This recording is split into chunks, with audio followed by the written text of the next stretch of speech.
আপনাদেরকে বলবো যে 3টা মৃত্যু হয়েছে, আপনারা আপনাদের জায়গা থেকে আপনারা প্রশ্ন তুলুন, আপনারা কথা বলুন। এখানে এসে আপনারা যে সেবাটা নেন এটা দয়া না, এটা অধিকার। যে আপনারা যে সেবাটা নেন এটা আপনাদের অধিকার। আপনারা আপনাদের অধিকার নিশ্চিত করুন এবং যে আমাদের লাইফ গার্ডেনকে খেয়াল রাখুন। এবং সাথে সাথে এই কথা বলতে চাই যে এই পর্যটন ব্যবস্থায় এক বিপ্লবী পরিবর্তন দরকার। আমরা কোনো ধরনের মৃত্যু চাই না, আমরা কোনো ধরনের লাশ চাই না। আমরা এই কথা বলতে চাই, এখানকার যারা পর্যটক আসেন আপনারা আপনাদের অধিকার নিয়ে ফিরে যাবেন।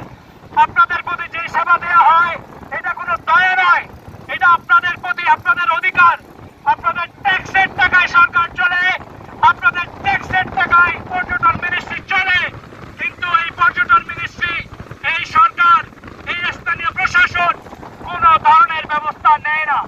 আপনাদেরকে বলবো আপনারা যার যার জায়গা থেকে আওয়াজ তুলুন, কথা বলুন এবং আপনারা কক্সবাজার সমুদ্র সৈকত, কক্সবাজার ভ্রমণের আগে আপনারা এখানকার সকল ধরনের সতর্কবার্তা